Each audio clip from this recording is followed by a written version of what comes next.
Yo, what's up guys? Ito na yung second part ng video na to, which is yung inaantay ng napakarami na matagal nyo na rin talagang inaantay.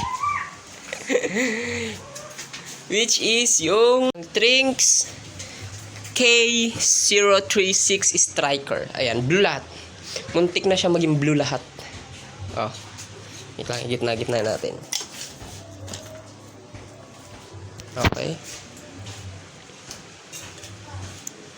Ayan siya guys.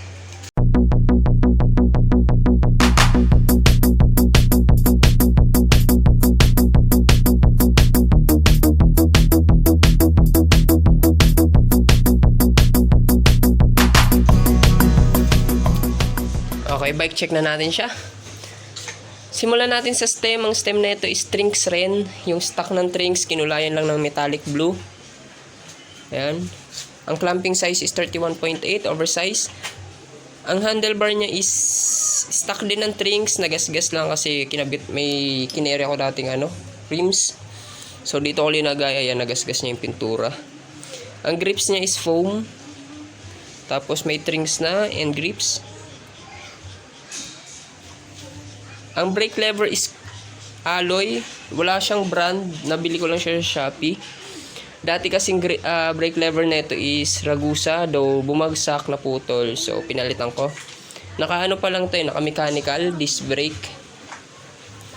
Ang shifters is L2A5. Ayan. May indicator, ito wala. Pero both yan L2A5. Ang headset niya is Sagmit Evo. Kulay blue, tapos gold bolts na siya, naka-sealed bearing, 44mm.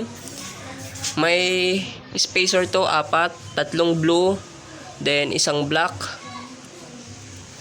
Then syempre bell. Diba? Ice cream.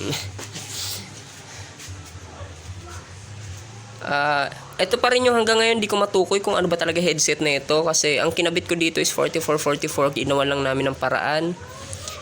Kasi ayan, yung luma niyang cup, linagay namin dyan. Tapos, sinalpak namin yung cup ng Sagmit Evo 3. Sagmit Evo 2 na headset.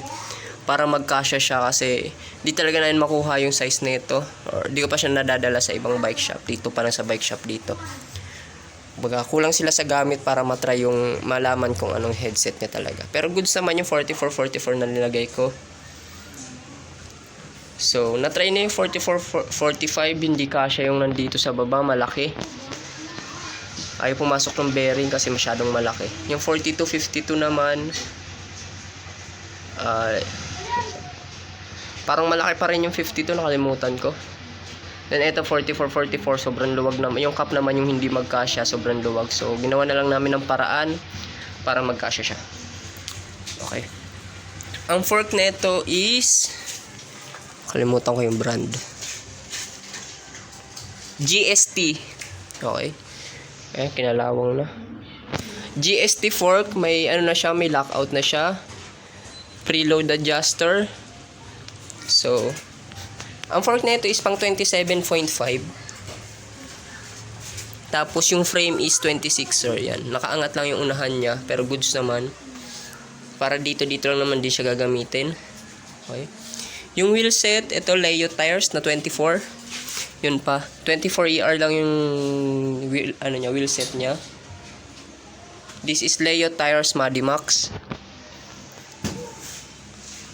Ano ba size nito? Hindi ko makita. Okay. 24 by 1.95. Then yung rims niya is kinulayan ko lang din ng blue. Alloy na siya. Tapos spokes is plain stainless na to. Yung hubs niya is spanker. Ayan. Thread type na spanker na quick release na. Then yung rotors is naka oil slick. Ayan. This to yung pang hydraulic dapat to, kaso yun to yung dati kong gamit, nilagay ko dito. Then yung front caliper is Tongli. Front caliper niya is Tongli. Then yung back naman is Ragusa.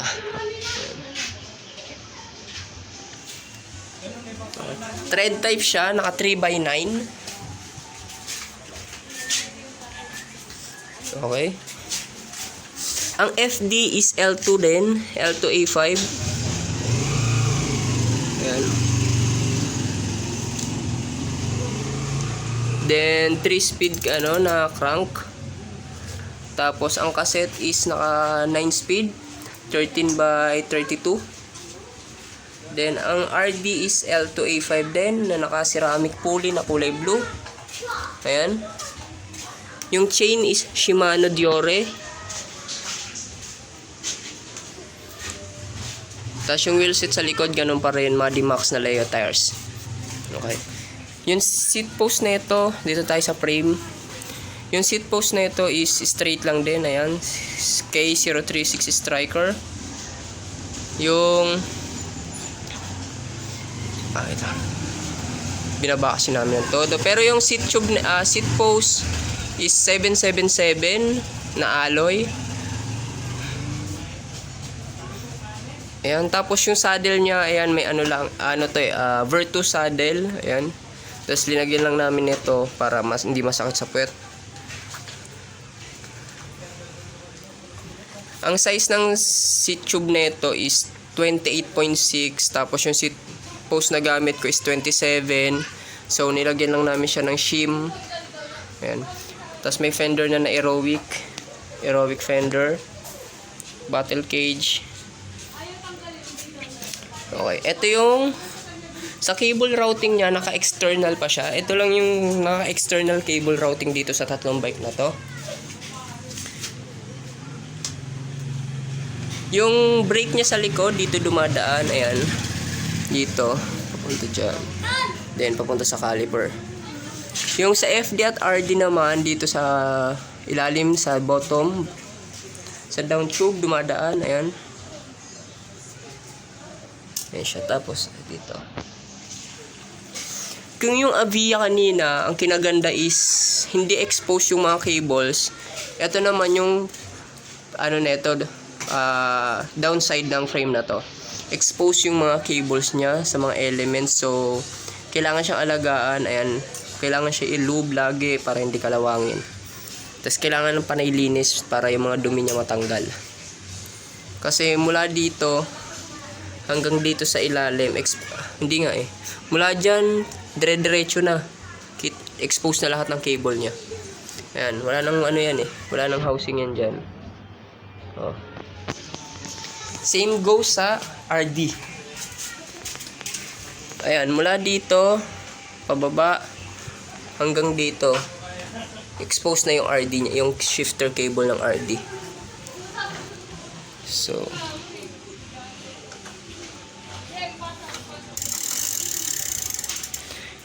yung pedals pala na ito, alloy na. Compared dun sa Avia is naka-plastic pa. Ito naka-alloy pedals na. Yung frame na ito is steel frame pala guys Steel frame lang to. Yung down tube is medyo pa half oblong. Tapos ito pa square. Yan.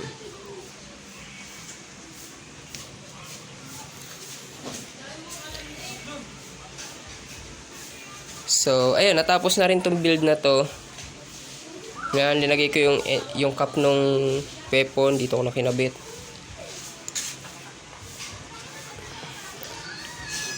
Ilang beses na siya nagamit. Kaya ayan, madumi na siya. So, lahat naman niya nagamit na. Trinay na namin.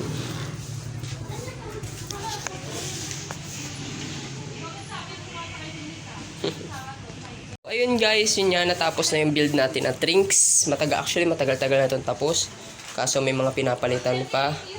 So, next na binabalak namin palitan dito is yung crank. Gagawin naming Halotech para mas magaan and mas madali maintenance. So, that's it for this vid. Abangan nyo yung third vid. Yung pinaka-finale natin is yun yung pinakamahal na bike dito sa tatlo. Yun din yung sinasabi nilang pinakamaganda dito sa tatlo. So, yun. If you like this video, please consider like and subscribe. Hit the notification bells. Stay safe. Peace!